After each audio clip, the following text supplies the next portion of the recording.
Hello बच्चों, कैसे हैं आप। उम्मीद करती हूँ आप सब लोग एकदम बढ़िया व मज़े में होंगे। तो बच्चों, आज मैं आपके सामने एक कहानी लेकर आई हूँ जिसका शीर्षक है कीमती पन्ने। तो चलिए शुरू करते हैं अपनी प्यारी सी कहानी कीमती पन्ने। प्रस्तुत पाठ में लेखक ने बच्चों को विद्या का ज्ञान कराने के साथ साथ उन्हें कागज ना फाड़ने की प्रेरणा दी है।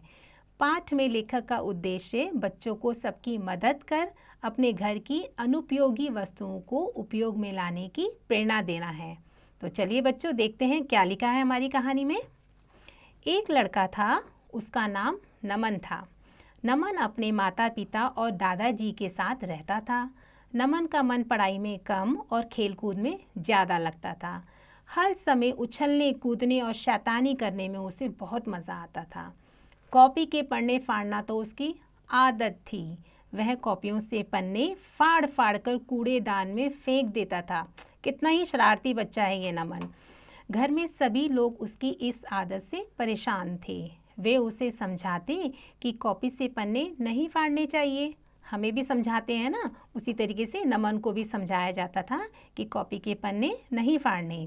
परंतु नमन तो चिकना घड़ा था, वह किसी की बात नहीं सुनता था।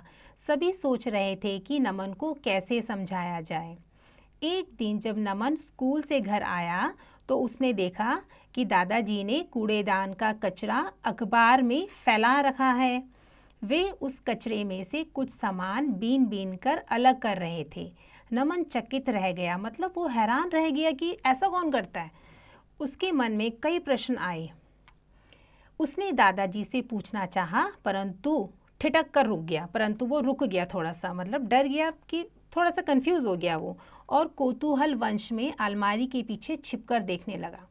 दादाजी ने पहले कागज उठाकर ठीक किए, फिर ऑल पिन और स्टेपलर पिन के टुकड़े भी अलग कर लिए। नमन सोचने लगा कि आखिर दादाजी इन व्यर्थ की चीज़ों का क्या करने वाले हैं। मतलब कि नमन के लिए ये सारी चीज़ें बेकार ही लग रही थी कि दादा भला ये कचड़े के डब्बे से उठाकर हर चीज़ों को अलग क्यों कर रहे हैं।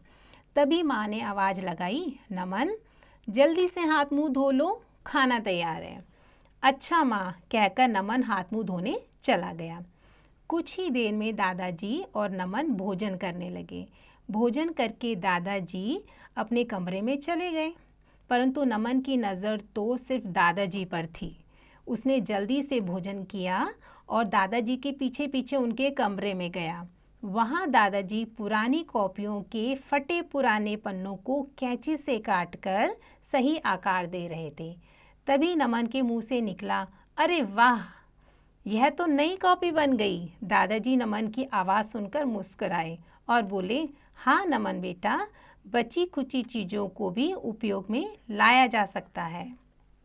सच दादाजी, कहकर नमन विस्मय से दादाजी की ओर देखने लगा। परंतु दादाजी, आप इस स्टेपलर पिन और ऑल पिनों से क्या करेंगे?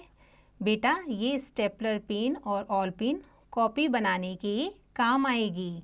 यह कहकर दादाजी ने 10-12 कॉपियाँ बनाई। नमन बोला, दादाजी आप इन कॉपियों का क्या करेंगे? दादाजी बोले, बेटा हमारे देश में ऐसे बहुत से बच्चे हैं जिनके पास पढ़ने के लिए पुस्तकें और कॉपियाँ नहीं हैं। वे पढ़ना चाहते हैं परंतु धन के अभाव के कारण, धन ना होने के कारण पुस्तकें और कॉपियाँ नहीं खरीद पाते। नमन, तुम रोज कॉपियों से पन्ने फाड़कर कूड़ेदान में डाल देते हो। देखो, उन्हीं पन्नों से मैंने ये कॉपियाँ बना ली है। फिर दादाजी नमन को लेकर गरीब बस्ती में गए। वहाँ बच्चे दादाजी की प्रतीक्षा कर रहे थे, मतलब वहाँ पर वो दादाजी का वेट कर रहे थे। दादाजी के पहुँचते ही सभी बच्चों ने दादाजी आ गए, दादाजी आ गए कहकर हाथ ऊपर कर दिए। दादाजी ने भी बच्चों को थैली में से कॉपियाँ निकाल कर दी।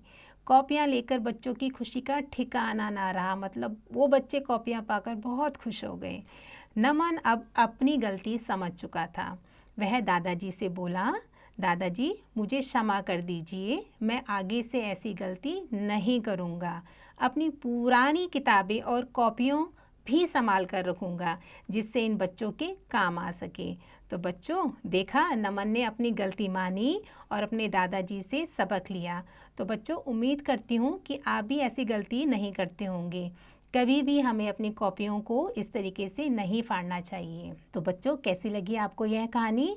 उम्मीद करती हूँ इसी तरीके से कहानी लिखने का, पढ़ने का, समझने का आप निरंतर अभ्यास करते रहेंगे और इसके अभ्यास कार्य भी आप स्वयं से करें।